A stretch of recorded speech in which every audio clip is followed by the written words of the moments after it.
Imagine standing before an army that is many times larger than your own. You have fewer soldiers, your kingdom is surrounded, and the most powerful ruler in your region is coming for you. You know you probably cannot defeat him in a conventional battle, so you choose something else: fear. Across the fields, thousands of enemy soldiers advance toward Wallachia. But waiting for them are forests, darkness, poisoned supplies, and thousands of horrifying wooden stakes. Their creator was a prince named Vlad III. To his enemies, he was a monster. To some of his supporters, he was a defender. And, centuries later, his name would inspire one of the most famous fictional characters ever created, Dracula. But who was the real Vlad the Impaler?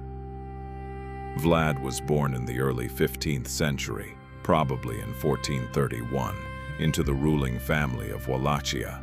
Wallachia was a small principality in southeastern Europe, positioned between powerful forces.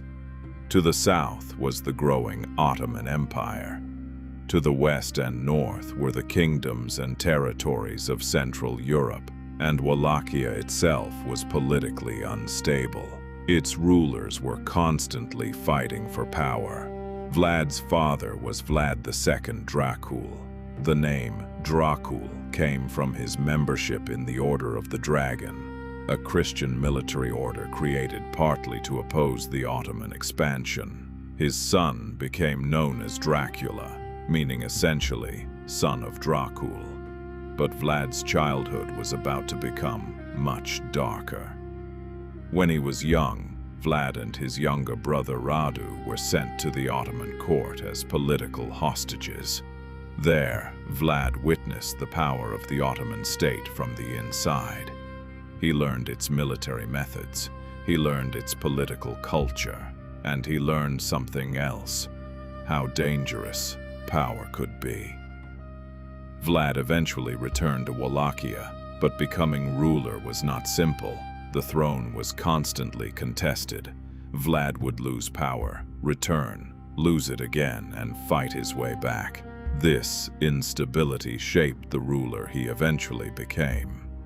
He believed that Wallachia could not survive if its nobles constantly betrayed one another.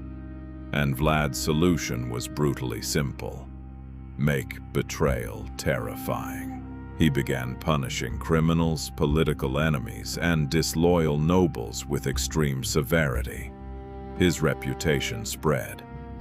But Vlad did not see himself as a random killer.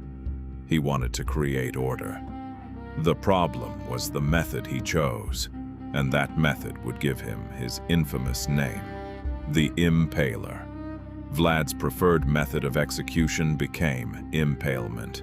Victims were placed upon sharpened wooden stakes. It was horrific, but Vlad understood something that many medieval rulers understood very well. Fear could sometimes accomplish what armies could not, and Vlad turned punishment into psychological warfare.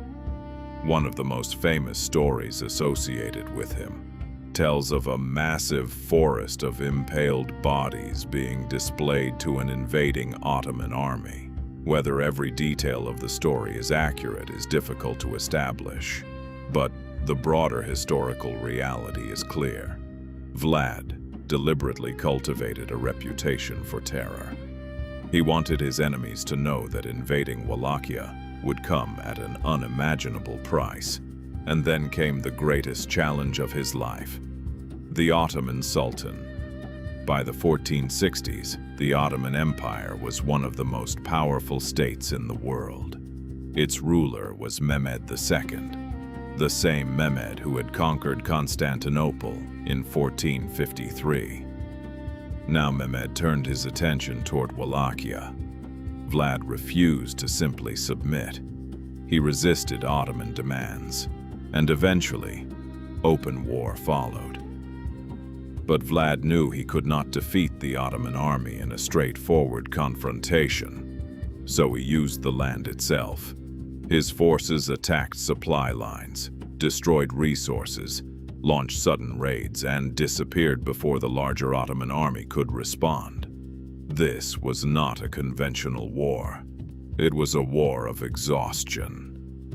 Then came one of the most dramatic episodes of Vlad's life. In 1462, Sultan Mehmed II invaded Wallachia. His army was enormous. Vlad knew that if the Ottoman army reached his capital and destroyed his remaining forces, his rule could collapse. So he decided to take an extraordinary risk, a night attack. Under cover of darkness, Vlad's forces entered the Ottoman camp. The objective was not simply to defeat soldiers. It was to reach the Sultan himself. Imagine the scene. Thousands of soldiers sleeping in darkness. Suddenly, horses, torches, shouting, weapons, confusion. Vlad's soldiers attacked. The Ottoman camp descended into chaos. The attack did not destroy the Ottoman army, but it demonstrated something important. Vlad was willing to do almost anything to prevent the Sultan from capturing him. And then came the image that would become legendary. As the Ottoman army continued through Wallachia, it encountered something horrifying. A vast display of impaled bodies, men, women, captured enemies. The exact numbers reported by contemporary and later sources vary enormously, and some accounts were clearly exaggerated. But the psychological message was unmistakable. This land would not surrender easily. The story says that Mehmed himself was horrified by the sight. Whether every detail happened exactly as later writers described it, the episode became central to Vlad's reputation. He had transformed brutality into a weapon. But here is where Vlad's story becomes complicated. In some Romanian traditions, Vlad was remembered as a defender who stood against Ottoman expansion. He was portrayed as a ruler who punished corruption and protected his land. But other contemporary accounts describe him as extraordinarily cruel. His enemies accused him of mass executions and horrific punishments. German-speaking pamphlets circulated terrifying stories about him.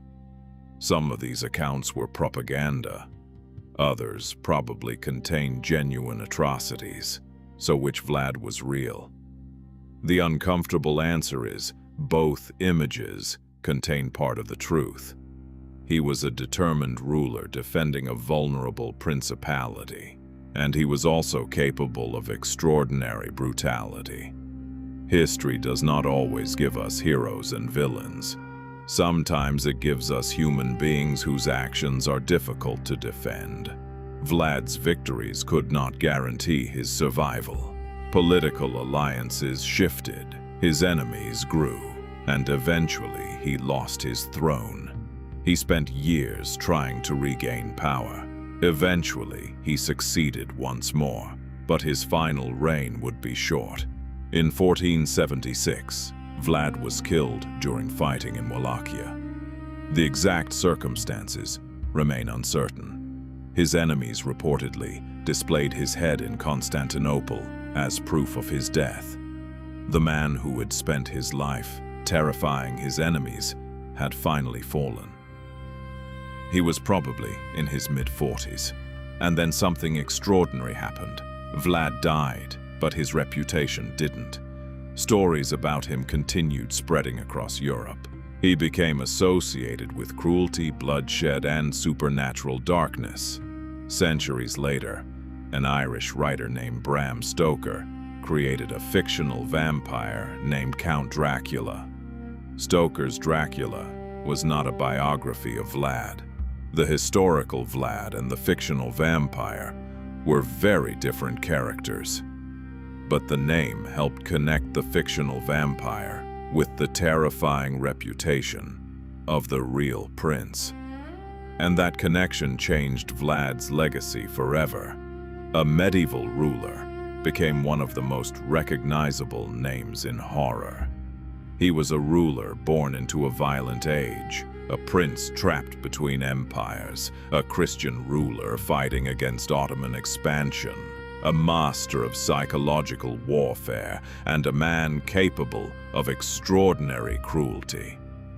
His story reminds us of something uncomfortable about history.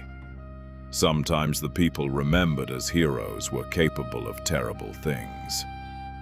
And sometimes the people remembered as monsters believed they were defending their homeland. Centuries later, the real Vlad has almost disappeared beneath the legend. The vampire is fictional, the castle stories have been exaggerated, but the man himself was real. His name was Vlad III, Vlad the Impaler, and long before Dracula entered the pages of fiction, Europe already had its own terrifying prince. StoryVerseEnglish history is full of stories that sound like legends,